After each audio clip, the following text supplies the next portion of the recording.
right? Just this comment, which is, for most people, I mean, not most people, for a lot of people, their retirement's already broken. They just don't know it yet. And they may be a long way off from retirement, right? But they have hopefully what we call a retirement. And for many, they're just not doing what they need to be doing. So, Matt, let me ask you something. Yeah.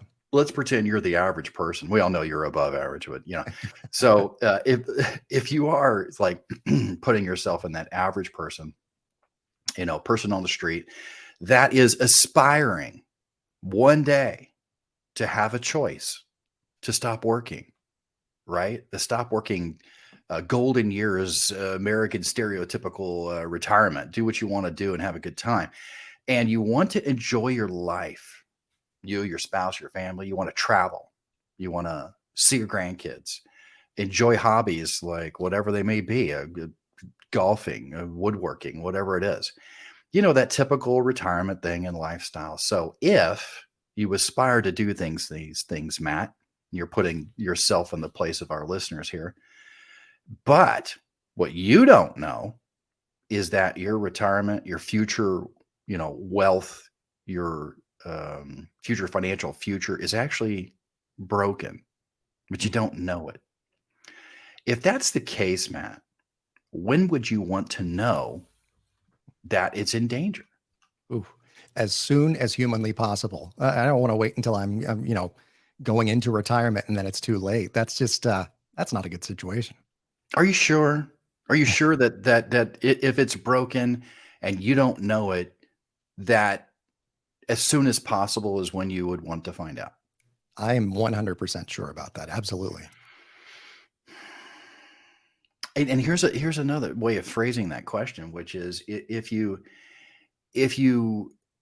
had that situation, how long would you want to go on not knowing that situation? I think that's another way of asking it, right? So again, being the foil here, Matt, what's the single most important thing that you think you can do this week so that you can find out if there is some simple things, tweaks, fixes to the situation so that you can have a future retirement, a positive financial future? What are some of these things that you could do this week to take action?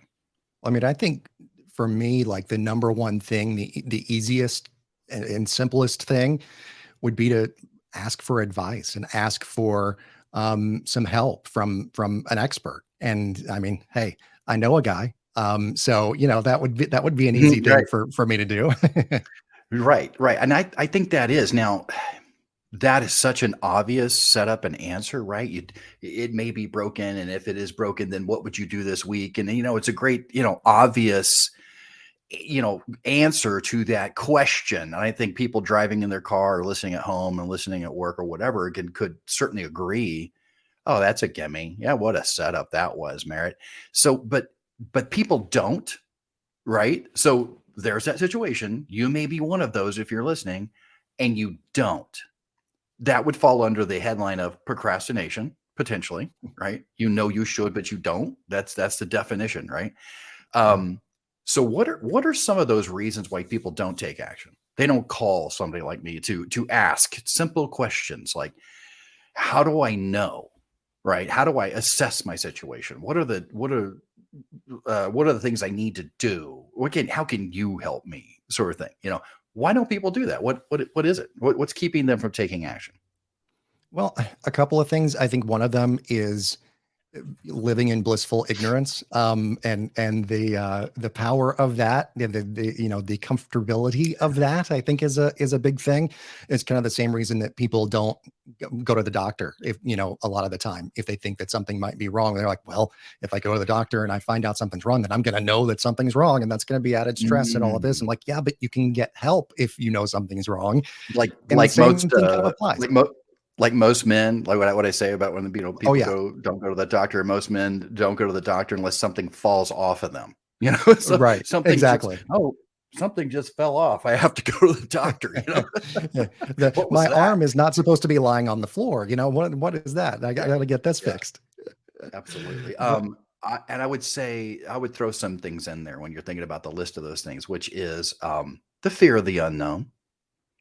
maybe this isn't right for me. It's Yeah. uncomfortable for me. I don't want to face that. How about perfection, which is the opposite? Because there Mhm. are certain people who have a mindset in their personality, which is I must know everything about this before I go and talk about it.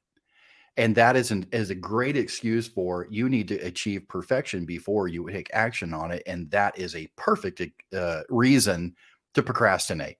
I'm Yeah. not ready. I can't go there. I can't go and have a conversation with a fiduciary financial advisor until I know the answers to this, right? How Yep. are you supposed to know the answers to this? Did you go to school to study financial investing? Did you read many, many books about it? Have you done all the internet searches and research that you ever want to do because it could just gag you and full of bad advice as well? Um, don't do that. Here's what I would say about this, and I'm going to encourage everybody to think about this thing, because it's like I tell my kids, you don't have to tell me all the reasons why you can't do something. You just need one. You just need one excuse. That's all you need, right? So don't give me 10, So you're going to pay the piper on this if you don't take action. With money, time is everything.